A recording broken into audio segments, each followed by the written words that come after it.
नमस्कार मित्रांनो. आपण आज गोष्ट ऐकणार आहोत आणि त्या गोष्टीचं नाव आहे माकड आणि मगर. एकदा एका जंगलात नदीच्या काठावर असलेल्या जांभळाच्या झाडावर एक माकड राहत होते. त्याच जंगलात एक मगर आणि त्याची बायको राहत होती. एके दिवशी मगर नदीच्या काठावर येऊन झाडाखाली विसावला. दयाळू माकडाने त्याला काही जांभळे दिली. मगर दुसऱ्या दिवशी आणखी जांभळांसाठी परत आला, कारण त्याला जांभळे आवडत होती. जसे जसे दिवस जाऊ लागले तसे तसे मगर आणि माकड चांगले मित्र बनले. एके दिवशी माकडाने मगरीच्या पत्नीसाठी काही फळे पाठवली. तिने जांभळे खाल्ली आणि तिला ती आवडली. पण तिला मत्सर वाटत होता, कारण तिला तिच्या नवऱ्याने माकडासोबत वेळ घालवणे आवडलेले नव्हते.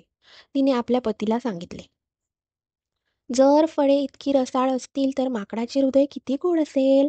मला माकडाचे हृदय मिळवून दे. मगरीला आपल्या मित्राला मारायचे नव्हते, पण पर्याय नव्हता.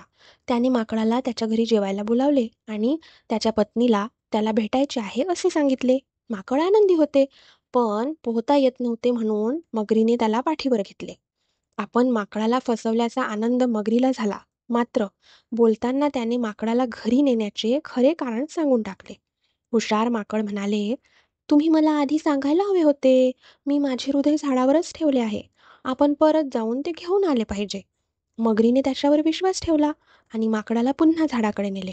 त्यामुळे हुशार माकडाचा जीव वाचला. यातून आपल्याला असा बोध मिळतो की मित्रमैत्रिणी निवडताना काळजी घ्या आणि प्रसंगावधान राखा. धन्यवाद.